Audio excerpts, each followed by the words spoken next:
अस्सलामुअलैकुम अज़ीज़ तलबा व तालबात, मैं लेक्चरार अम्मार नईमी इंटरमीडिएट साल दुवम मुतालिया पाकिस्तान के पहले चैप्टर के पाँचवें लेक्चर के साथ आपकी खिदमत में हाजिर हूँ। पिछले लेक्चर में हमने नज़रिया पाकिस्तान, कायद आज़म मोहम्मद अली जिन्ना, अल्लामा इकबाल और तहरीक अलीगढ़ के बाद मुस्लिम लीग का क़याम पढ़ा था। आज हम पढ़ेंगे तहरीके खिलाफत। तहरीके खिलाफत को समझने के लिए आपको चंद एक बुनियादी बातें जानना होंगी। देखें, ये तहरीक क्यों चली, ये बात की बात है। पहले मैं आपको इन्फॉर्मेशन दे देता हूँ। तुर्की का जो वजूद था वो मुसलमानों के लिए बहुत ज़्यादा अहम था, क्योंकि उस टाइम जितने भी पूरी दुनिया में मुसलमान थे वो तुर्की को अपना मरकज़ मानते थे। दूसरी बात, तुर्की का जो खलीफा था, तमाम दुनिया के मुसलमान उसको अपना खलीफा तस्लीम करते थे। तीसरी बात यह है कि मुसलमानों के जितने भी मुकद्दस मुकामात हैं, जैसे मक्का हो गया और मदीना, इनका कंट्रोल तुर्कों के पास था। ये बेसिक इंफॉर्मेशन है। अब इसके बाद क्या हुआ, जब फर्स्ट वर्ल्ड वॉर हुई, पहली जंगे अजीम 1914 में, तो इत्तेहादियों के दो ग्रोह थे। पहला ग्रोह था अमेरिका, बरतानिया, रूस और फ्रांस का। इधर का जो ग्रोह है, दूसरा ग्रोह, उसमें थे ऑस्ट्रिया, जापान, जर्मनी और तुर्की। तुर्की ने क्या किया, इस ग्रोह का साथ दिया। अब जितने भी मुसलमान थे वो इस ग्रोह के साथ हुए, क्योंकि हजरत अली का कौल है कि दोस्त का दोस्त तुम्हारा दोस्त, दोस्त का दुश्मन तुम्हारा दुश्मन। तो मुसलमानों ने क्या किया, वो तुर्की के साथ थे पहले ही, तो तुर्की ने जिसका साथ देना था, मुसलमानों ने उसका साथ देना था। जंग हुई, नतीजा क्या निकला, तुर्की वाला जो ग्रुप था वो हार गया। अब ऐसे में क्या होता है कि जो फातहीन होते हैं, जिन्होंने जंग जीती होती है, वो मफ्तूहा इलाकों पर जाकर कब्जा कर लेते हैं। यानी ऐसे में तुर्क के कंट्रोल में जो जो चीजें थी वो अब सारी फतह हो चुकी थी। अब ऐसे में डर ये था कि जितने भी गैर मुस्लिमीन हैं वो खाना काबा में घुस सकते हैं, हमारे मुसलमानों के जितने भी मुकद्दस मुकामात हैं वहां दाखिल हो सकते हैं, नुकसान पहुंचा सकते हैं। तो लिहाजा ऐसे में इस जरूरत के पेश नजर तहरीक चलाई गई। इस तहरीक को तहरीके खिलाफत का नाम दिया गया, क्योंकि इसमें खिलाफत को बचाना था। लिहाजा ये इसकी तमहीद है। अब आगे चलते हैं, इसके कायदीन कौन कौन थे। इनमें सर फहरिस्त मौलाना मोहम्मद अली जौहर हैं। ये उनका बड़ा मशहूर शेर है जो अल्लामा इकबाल से मंसूब है। शेर है, कत्ले हुसैन असल में मर्गे यजीद है, कत्ले हुसैन असल में मर्गे यजीद है, इस्लाम जिंदा होता है हर करबला के बाद। तो यहां पे मौलाना मोहम्मद अली जौहर के भाई मौलाना शौकत अली, हकीम अजमल खां और अबुल कलाम आजाद, ये कांग्रेस से थे, हसरत मोहानी और मशीर हुसैन किदवाई, मौलाना सुलेमान नदवी और डॉक्टर M.A. अंसारी शामिल थे। ये सरगर्म कारकुनान थे, बाकी पीछे बहुत बड़ी टीम थी। ये थे कायदीन। ये इसका पॉइंट आ गया कायदीन का। इसके मकासद क्या थे, पहले तो मैंने आपको ये बता दिया ना कि रीजन क्या थी। अब जाहिर बात है, एक तहरीक चलाते हैं, कोई पीछे मोटिव तो होता है ना कि हम इन मकासद को जेर नजर रखकर आगे चलेंगे। इस तहरीक का पहला मकसद ये था कि तुर्की का जो वजूद है वो बरकरार रहेगा, उसको टुकड़े टुकड़े नहीं किया जाएगा। तुर्की बहुत बड़ी सल्तनत थी। आज भी आप इसको गूगल पे मैप पे इसका मैप देखें तो आपको पता चले आधा हिस्सा इसका यूरोप में है और आधा यहां एशिया में है। और ये इस जंग से पहले इसका हिस्सा वस्ती एशिया, सेंट्रल एशिया में और अफ्रीका तक ये टच करता था। इतनी बड़ी सल्तनत थी तुर्की की। तो लिहाजा पहला यह था तुर्की को टुकड़े टुकड़े ना किया जाए।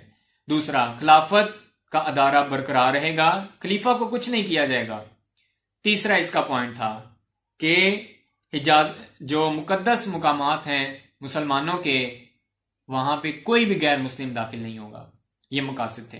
अब किया क्या, एक्टिविटीज क्या थी? अगला पॉइंट, तहरीके खिलाफत की सरगर्मियां, एक्टिविटीज क्या थी, क्या किया इन्होंने? तो पहला इसका पॉइंट है नुमाइंदा वफद का कयाम और बरतानिया रवानगी। ये मैं स्क्रीन पे भी लिख देता हूं ताकि आप नोट कर लें। अब इसमें मौलाना मोहम्मद अली जौहर और 7 रुकन का वफद था, ये बरतानिया गए 1920 में, जाके अपनी बात आगे पेश की कि जनाब ये सारा मसले हैं, देखें आप कुछ सोचें हमारे बारे में।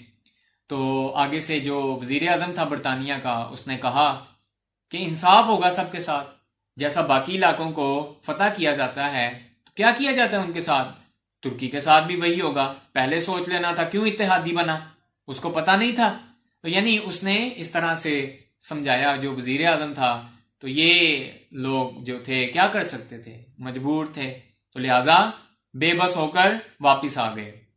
अच्छा, उसके बाद अगला पॉइंट, तुर्क मुजाहिदीन की तिब्बी इमदाद। बरतानिया से डॉक्टर और नर्सिस को भेजा गया ताकि वहां के जितने भी मुजाहिदीन हैं, जिस हालत में भी हैं, उनकी मदद की जाए।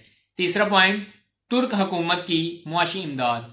आप यकीन करें मुसलमानों के अंदर इतना जज्बा है, इकबाल का शेर भी है, कहते हैं कि अखुवत इसको कहते हैं, चुबे जो कांटा काबुल में, तो हिंदुस्तान का हर पीरो जवां बेताब हो जाए। मुसलमानों ने यही किया। उस टाइम पे जज्बा मुसलमानी बड़ा था, तो औरतों ने अपना जेवर बेच बेच के पैसे दिए, इमदाद की वहां पर तुर्कों की। यानी अंदाजा करें औरत के लिए सबसे कीमती चीज क्या है, उसका जेवर।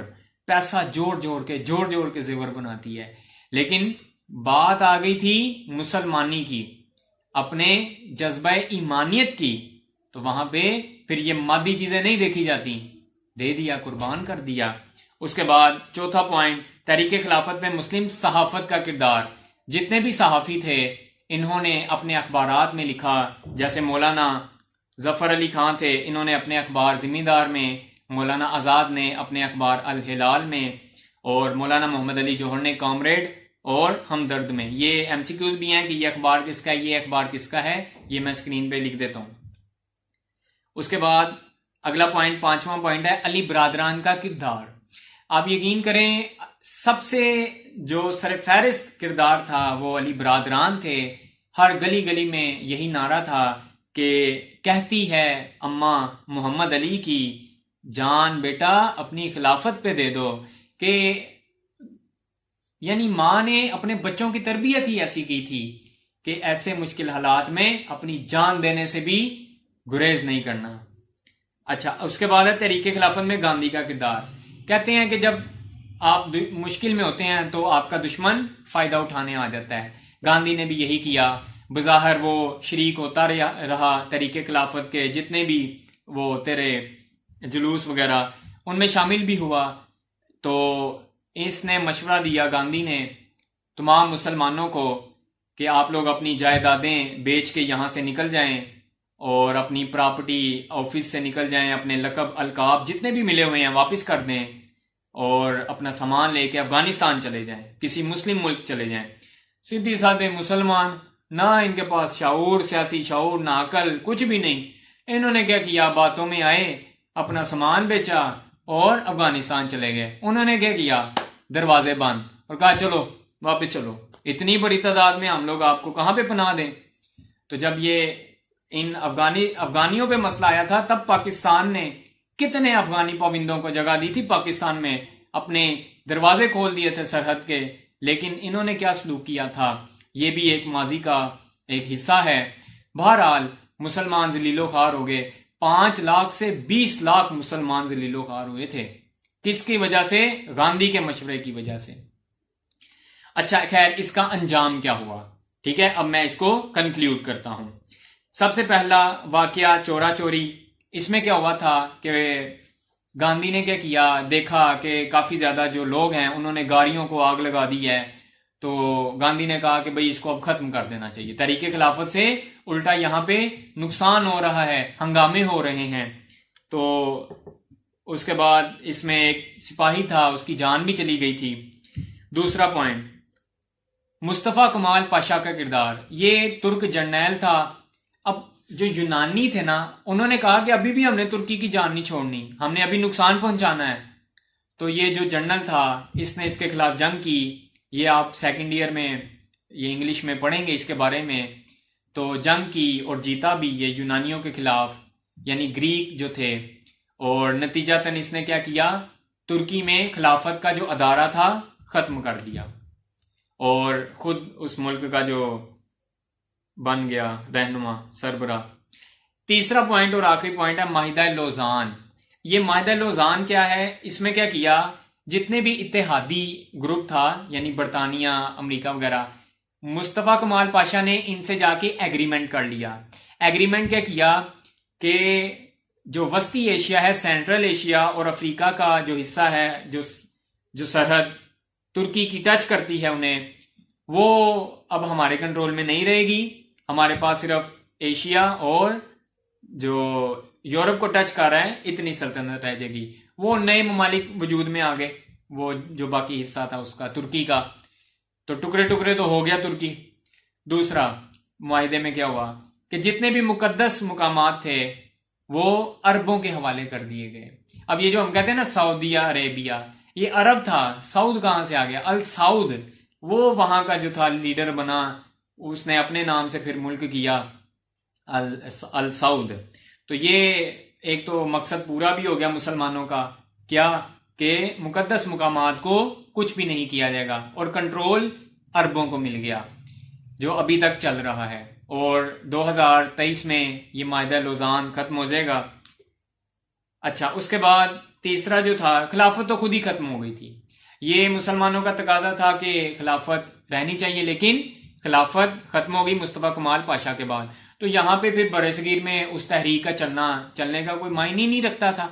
यानी जब तुर्की में ही खिलाफत नहीं रही तो इधर से इन्होंने क्या करना था, जबरदस्ती वहां पे खिलाफत बना देनी थी। तो ये आज का हमारा लेक्चर था। उम्मीद करता हूं आपको पसंद आया होगा। अगर आपका कोई सवाल है तो कमेंट सेक्शन में पूछ लें। बहुत शुक्रिया। खुदा हाफिज।